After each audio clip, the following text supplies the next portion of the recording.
pour la seule chose que tu réussiras dans ta vie. » Ces mots, écrits en lettres dorées sur une petite carte nichée au cœur d'un bouquet de lys, ont frappé plus fort qu'une gifle.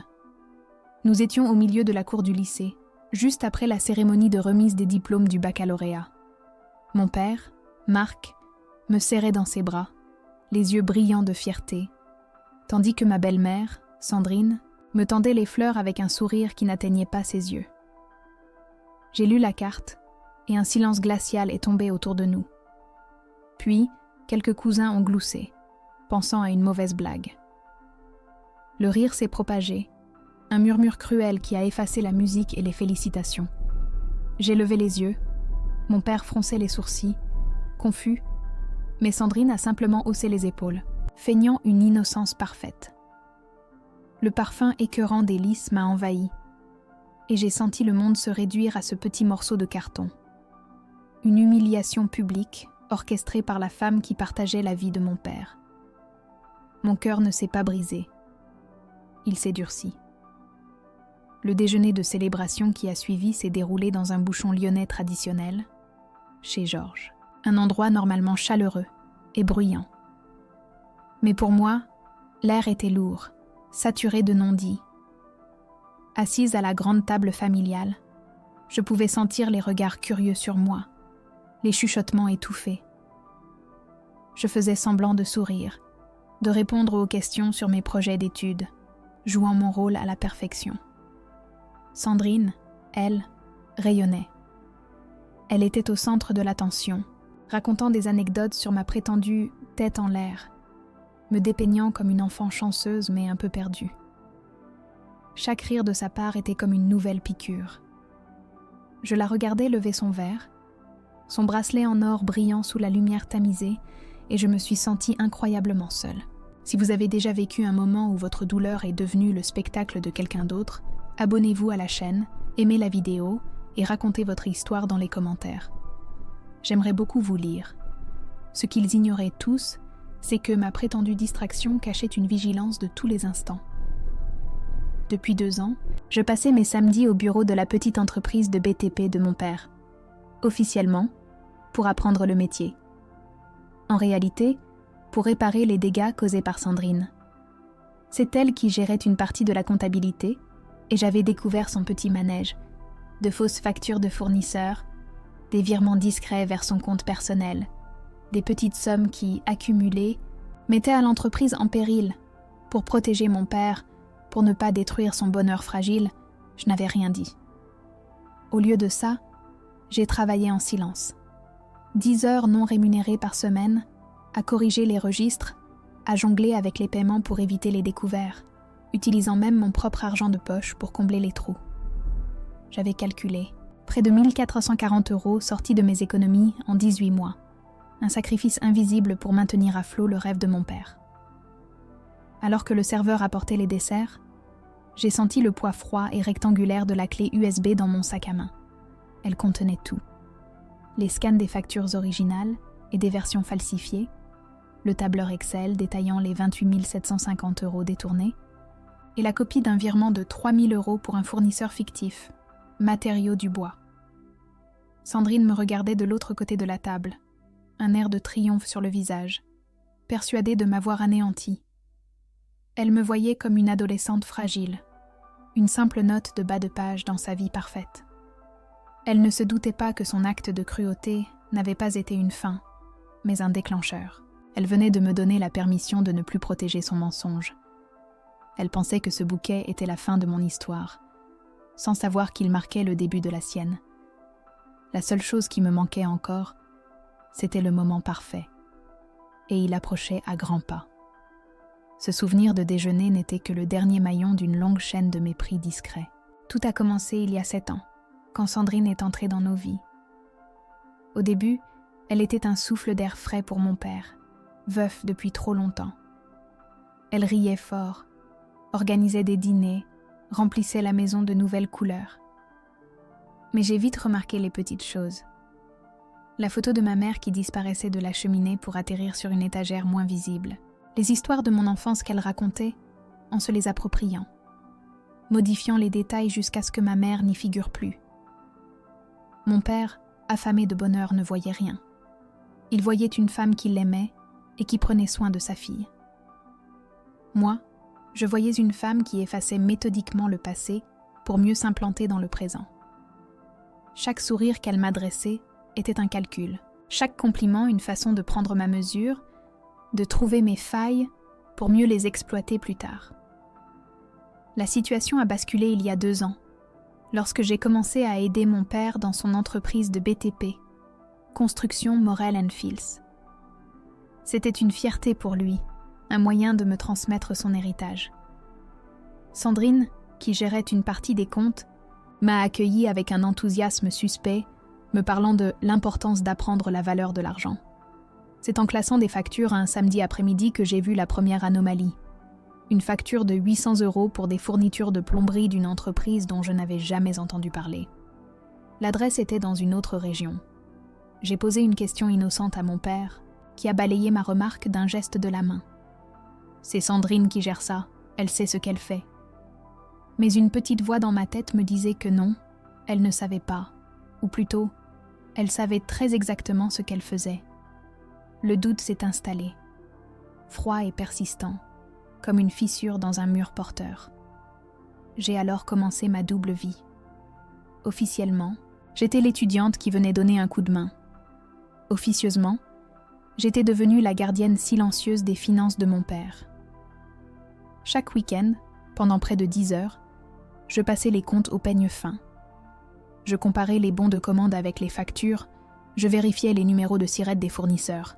J'ai découvert son système, des factures gonflées, des fournisseurs fantômes, des virements de petites sommes, jamais plus de 500 € à la fois, vers un compte à son nom de jeune fille. Pour éviter que mon père ne s'inquiète des trous dans la trésorerie, j'ai commencé à utiliser mes propres économies, l'argent mis de côté pour mes études. Environ 80 € par mois, pendant 18 mois. Un total de 1440 € de mon propre argent, injecté en secret pour colmater les brèches qu'elle creusait.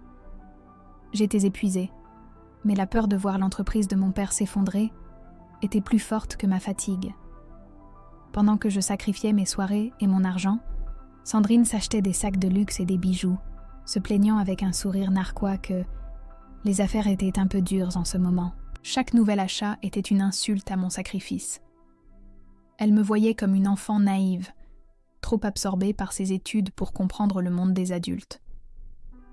La vérité, c'est que je le comprenais bien mieux qu'elle ne l'imaginait. Je voyais la cupidité qui la rongeait, sa jalousie maladive envers le lien qui m'unissait à mon père. Le bouquet de la remise des diplômes n'était pas une simple méchanceté. C'était sa déclaration de victoire.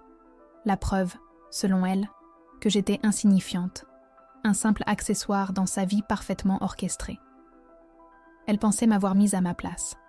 Elle venait, sans le savoir, de me pousser sur le devant de la scène et de me tendre le micro.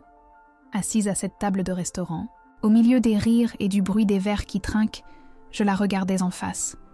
Elle levait sa coupe de champagne, son regard brillant de suffisance croisant le mien par-dessus le bord du verre. Elle me souriait, un sourire qui disait « J'ai gagné ». Je lui ai rendu son sourire, mais le mien était différent. Il n'était pas fait de joie, mais de certitude. Le poids de ces 2 années de mensonges et de sacrifices s'était transformé en une force tranquille. Je n'étais plus la jeune fille effrayée qui cherchait à protéger un bonheur illusoire. J'étais la gardienne de la vérité, et l'heure de la présenter approchait. Sandrine venait de proposer un toast à mon avenir. Elle ne savait pas qu'elle trinquait en réalité à la fin de son règne. La seule question était de savoir comment la représentation allait se terminer. Le repas touchait à sa fin, les assiettes à dessert vides marquant la fin d'une trêve fragile. Une sorte de normalité forcée avait repris ses droits, les conversations reprenant sur des sujets sans importance, comme pour effacer le malaise du début du repas. Je sentais mon père se détendre un peu, soulagé que l'orage soit passé. Mais je connaissais Sandrine. Elle ne laissait jamais une scène inachevée. Alors qu'un cousin racontait une blague, elle a délicatement tapé son ongle contre son verre de vin, le tintement cristallin coupant court au rire. Tous les regards se sont tournés vers elle. Elle s'est levée, son visage rayonnant d'une fausse bienveillance, et a levé son verre. Un frisson m'a parcouru. Je savais que ce n'était pas un toast de célébration. C'était le coup de grâce qu'elle se réservait depuis le début, le dernier clou qu'elle s'apprêtait à planter dans le cercueil de ma tranquillité. Le silence dans le restaurant semblait soudain absolu, comme si tout le monde retenait son souffle en attendant la suite. « Aléa » a-t-elle commencé, sa voix mielleuse résonnant dans la salle. « Nous sommes si fiers de toi. Tu es devenue une jeune femme accomplie, prête à conquérir le monde. » Elle a fait une pause, savourant l'attention. « Et comme tout adulte qui se respecte, il est temps pour toi de prendre ton envol, de trouver ton propre petit appartement, de bâtir ta propre vie. N'est-ce pas, chérie ? Il est temps de quitter le nid. » Ces mots, prononcés avec un sourire éclatant, étaient des poignards enrobés de sucre. Ce n'était plus une simple humiliation, c'était un ordre d'expulsion. Elle ne se contentait pas de me rabaisser, elle me chassait de ma propre maison, de ma propre famille, sous les applaudissements implicites de tous ceux qui n'osaient rien dire. Le regard qu'elle m'a lancé était sans équivoque. « Ta place n'est plus ici. » L'air m'a manqué, et j'ai vu mon père baisser les yeux, incapable de croiser mon regard ou de la contredire. À cet instant précis, quelque chose s'est brisé en moi. Ce n'était pas mon cœur, c'était le dernier fil d'espoir auquel je m'accrochais.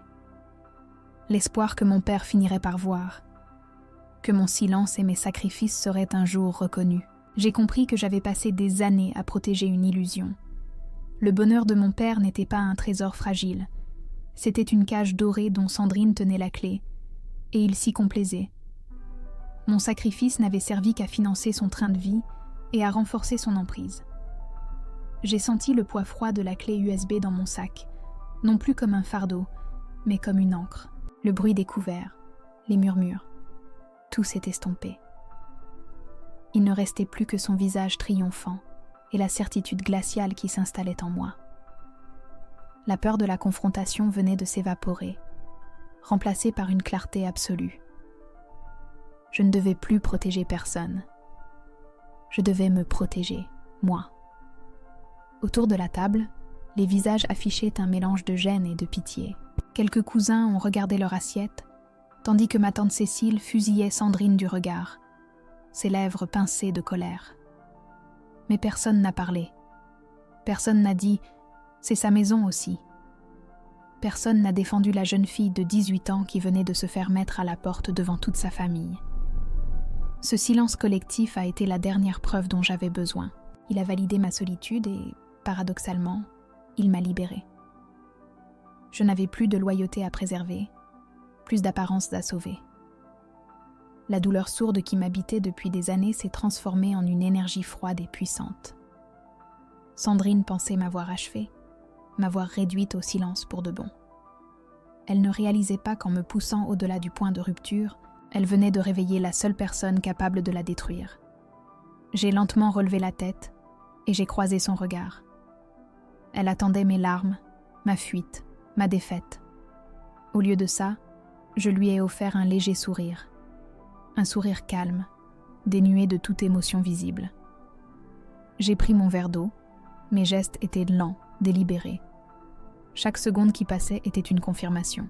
Le plan que j'avais élaboré comme un bouclier, une assurance en cas de catastrophe, venait de se transformer en une arme. Elle m'avait humiliée, elle avait volé mon père, elle avait tenté de m'effacer, et maintenant, elle voulait me jeter dehors.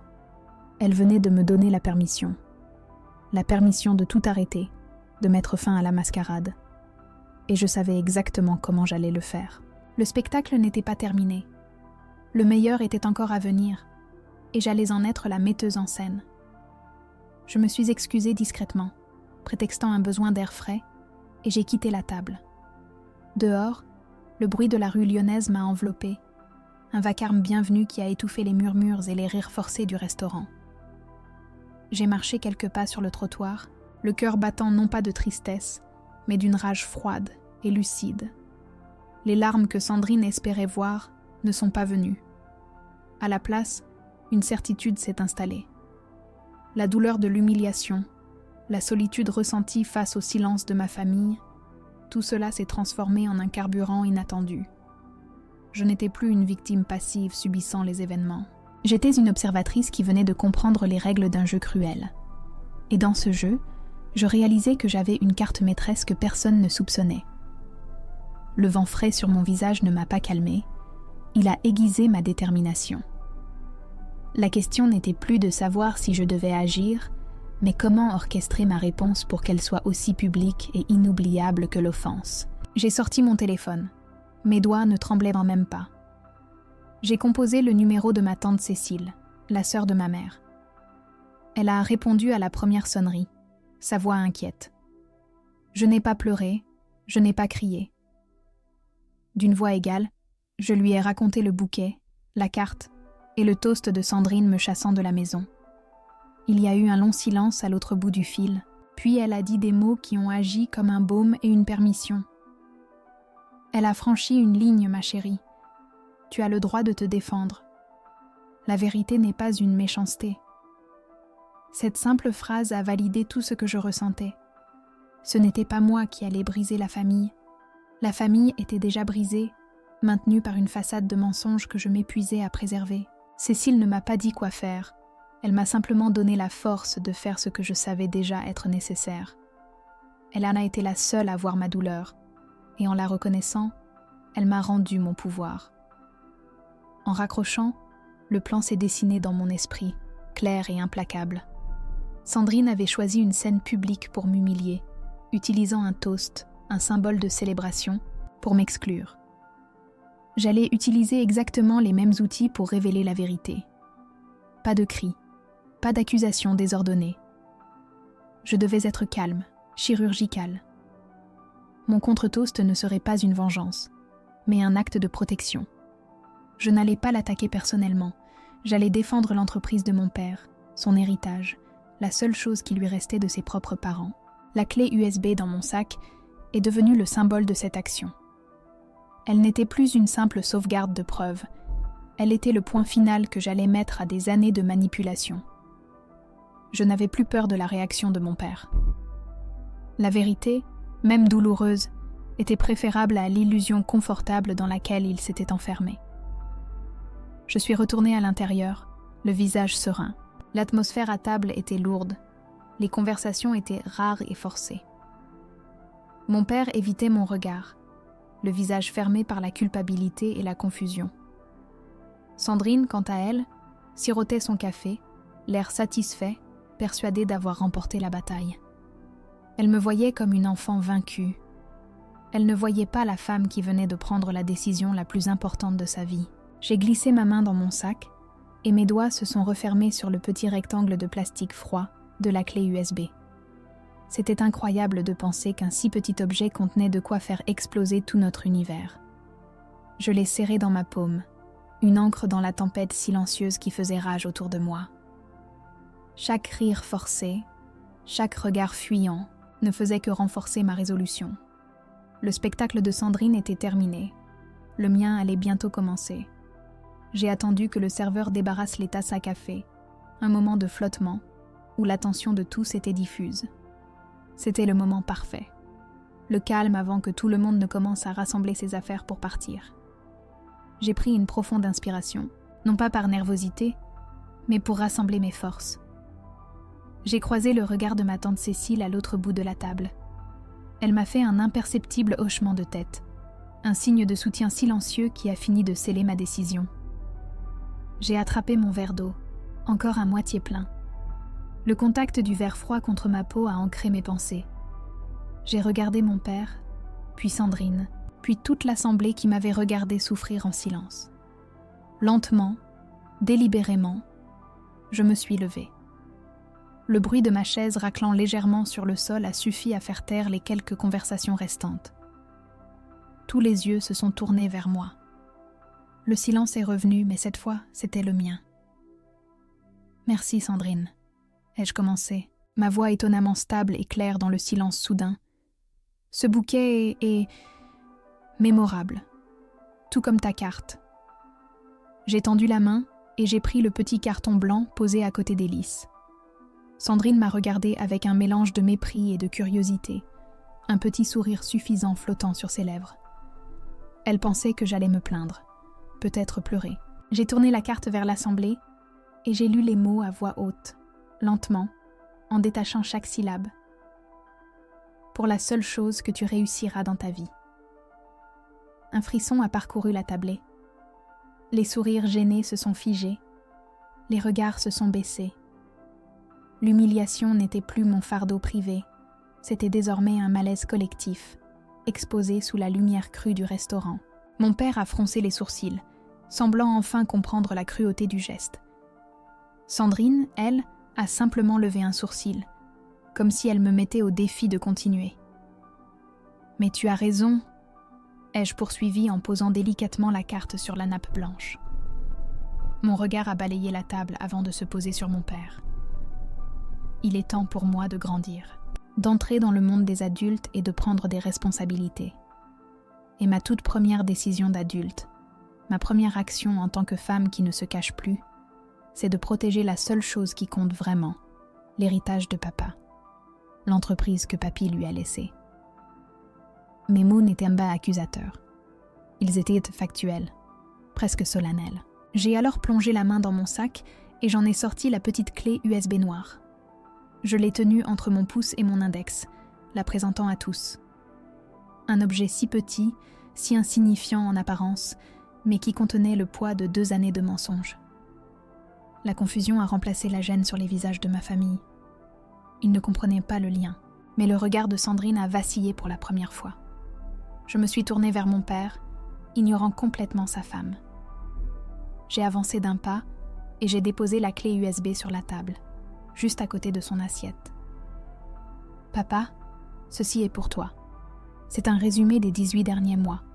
Un résumé de toutes les heures que j'ai passées à essayer de réparer ce que Sandrine a essayé de détruire, en silence. » Ma voix n'a pas tremblé. J'ai regardé mon père dans les yeux, le suppliant silencieusement de me croire. « Tu te souviens du virement de 3 000 € pour Matériaux du Bois en avril dernier ? Celui pour lequel tu t'inquiétais parce que la trésorerie était un peu juste ? » J'ai marqué une pause, laissant la question s'installer dans l'esprit de tous. Je pouvais voir la mémoire travailler sur son visage, le souvenir de cette inquiétude passagère. Sandrine, de son côté, était devenue livide, ses doigts crispés sur son verre de vin.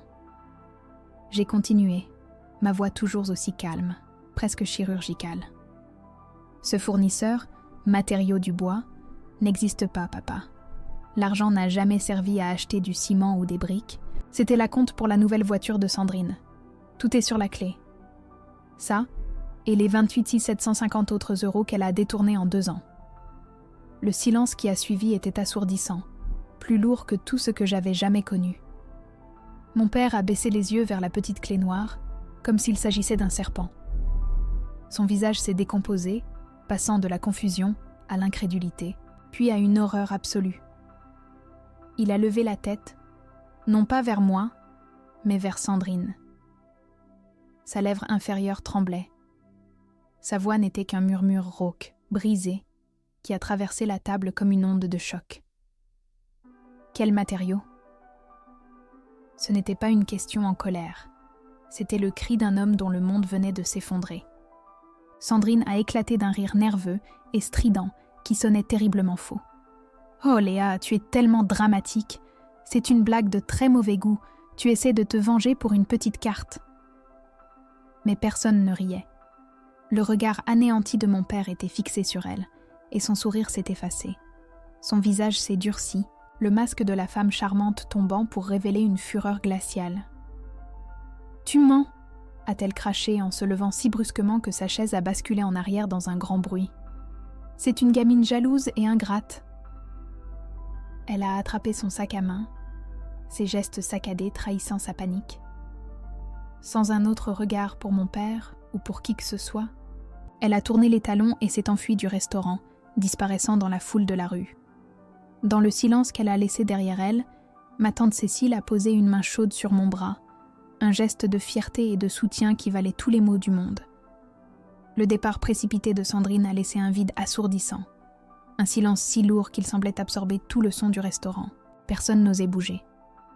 Les regards allèrent de moi à la chaise renversée, puis à mon père, dont le visage était une toile de dévastation.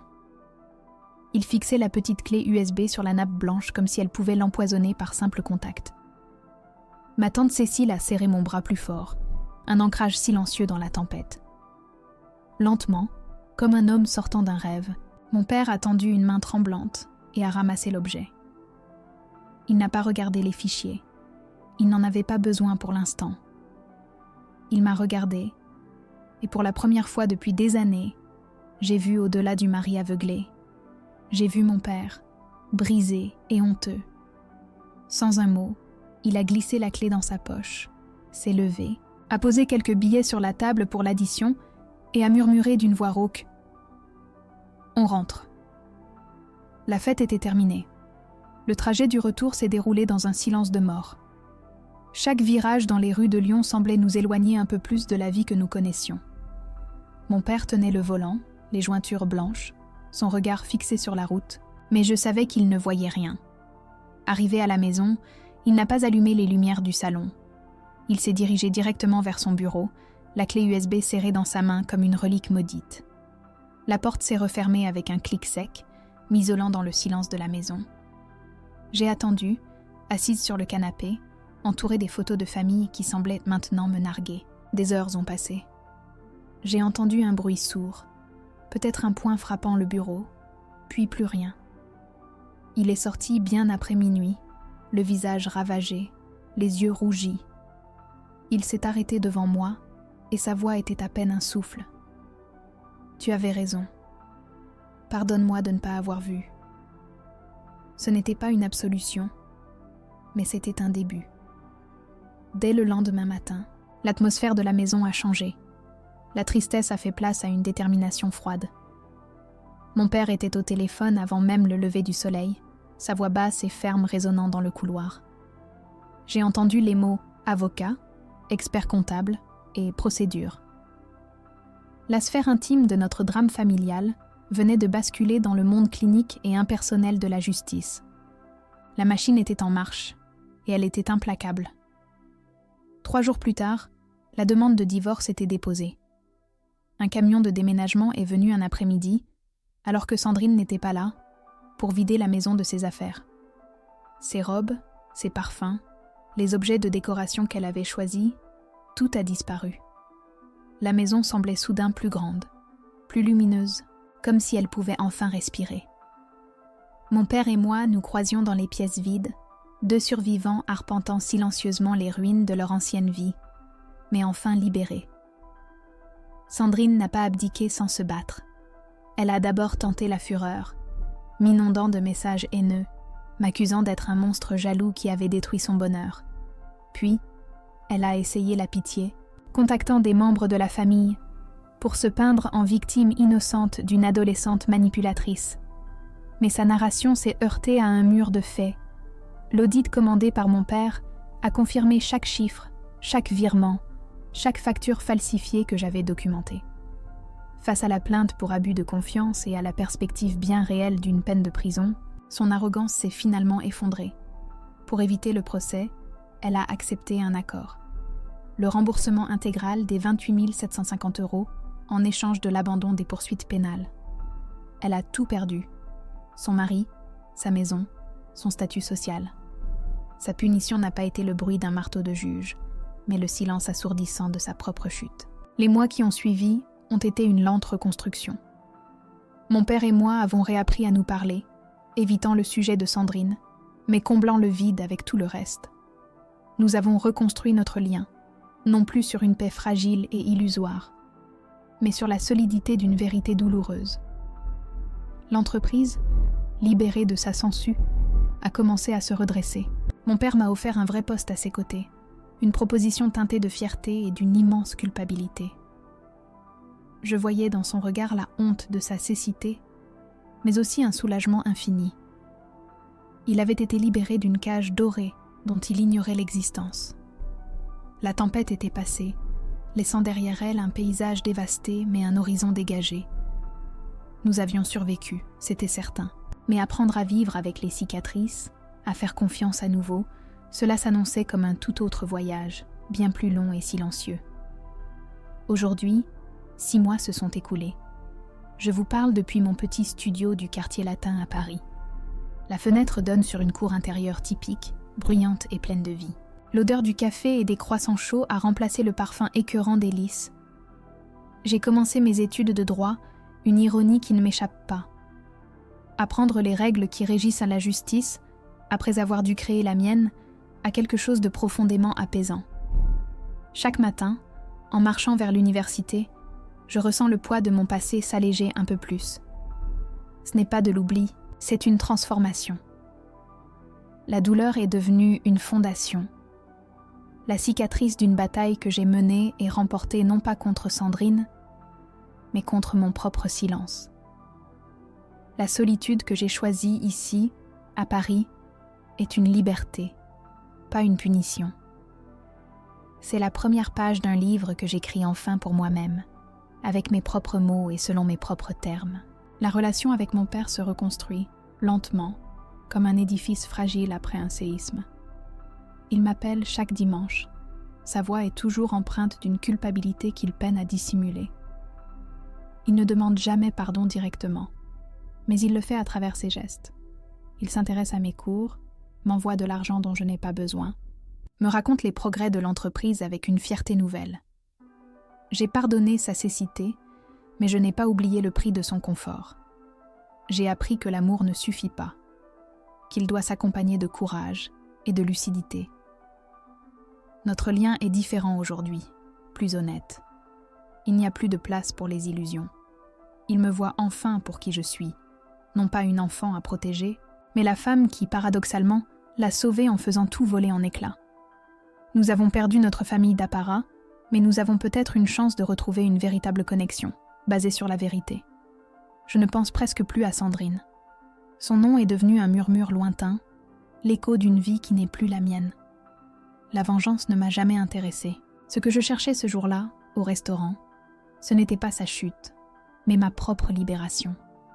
C'était le besoin viscéral de me réapproprier mon histoire, de refuser que le dernier mot soit une insulte gravée sur une petite carte. J'ai compris que le véritable pouvoir ne réside pas dans la capacité à faire du mal, mais dans le courage de dire non. Non à l'humiliation, non aux mensonges, non au sacrifice de sa propre dignité pour préserver une fausse paix. Cette prise de conscience a tout changé. Je ne suis plus la jeune fille qui subit en silence.